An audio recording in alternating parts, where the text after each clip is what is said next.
Tuhan waktu turun ni sebagai ibrah bagi kita, sebagai pengajaran bagi kita, untuk kita mikir semua, untuk kita sediakan bekalan-bekalan sebelum nak menuju ke alam akhirat. Ni keadaan kita lagi akan datang ni, keadaan ambok demo supalah. Sebab itulah jangan duk galik-galik, jangan duk galik-galik. Lebih-lebih lagi di hari ni nak ayat tu gapo nak timbul tak tahu kita depan ni. Lah ni di hujung dah. Orang duk riuh lakon dah luar negeri. Alim-alim ulama semua duk buat penilaian, duk buat apa ni? Duk buat kajian semua dah. Berdasar dengan hadis Nabi, berdasar dengan Al-Quran. Dunia sudah akhir dah, gapo nama nak timbul pula. Ni nak ayat tu kita. Kalau kita masih lagi berpeluk dada, masih lagi kita tak ada padu gapo lagi agama, maka tak ada jalan. Tak ada jalan dah. Kenapa? Dia mari haru-hara tak kena ayat dah. Dia mari haru-hara nak ayat tu, kita nak semaya setara mana? Email kita tebal setara mana? Bila mari dajjal setara mana kita? Mari susah lagi akan datang lagu mana? Ni nak ayat tu.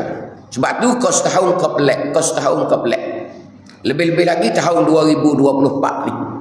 Ramalan ulama sedunia nak ayat tu nak berlaku apa di tahun 2024. Ni nak ayat tu kita. 24 ke atas ni, 25, 26, 27 ni. Gapo nama nak jadi wallahu a'lam. Ni nak ayat tu. Kita tak pernah kejut lagi. Kita dah biasa kejutnya aibah ya. Banjir besar gitu. Ribut. Gempa bumi tak ada pun kita. Ni nak ayat kata kita duk sedap. Sebab tu hamba kata kalulah orang kita ni tahu apa yang hakikat di akhirat esok. Dia tak tinggal di rumah. Di mana tempat belajar, di mana tempat ibadat penuh. Ni nak ayat. Semaya jemaah seperti semaya jemaah dah. Supaya semaya jemaah dah ramah pakak nak berlaku. Tapi muka tak ada gapo ni enggak ada, tak hari. Rumah tepi sejik pun tak turun. Tepi balasah pun tak turun. Ni banyak sekali dah hari ni. Tak usah kata nak start mutu pergi 500 meter, 500 meter. Dengan rumah kita 200 meter, lepas tu jauh lagi. Ada tepi dah, speaker ada oleh telinga dah. Ni nak ayat tu. Hari ni nak ayat tu kita kena pakat sedar berlaku. Ni hamba duk cerita.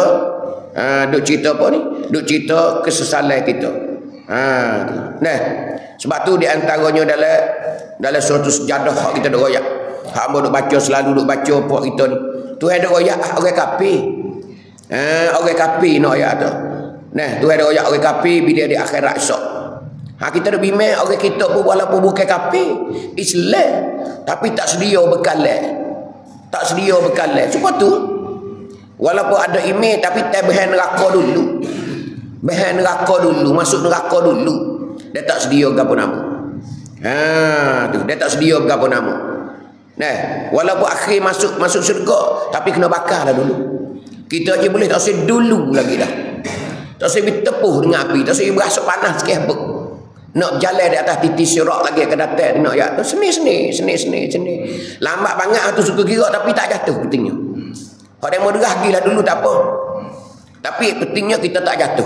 Hak tu kita nak sekali. Belalah lambat pun tikahlah 100 tahun pun tak apa tikah dengan demo. Tapi asal tak jatuh. Hak jatuh ke 5 minit pun tak sih dah. Ni keadaan nak ayat tengok. Tengok tak gunung berapi kita. Kita tengok tak gunung berapi. Tengok gunung berapi hodok pecah. Tu. Lawa dia, bara dia hok tubik dalam bukit dalam gunung tu. Merah nyala tubik lilisnya. Duk pelep. Duk gelegak, supaya gelegak le kawah dah. Tu nak ayat tu. Kalau lagu tu pun tak lawan dah kita. Hok duk tubik merah tu dia hala kaki.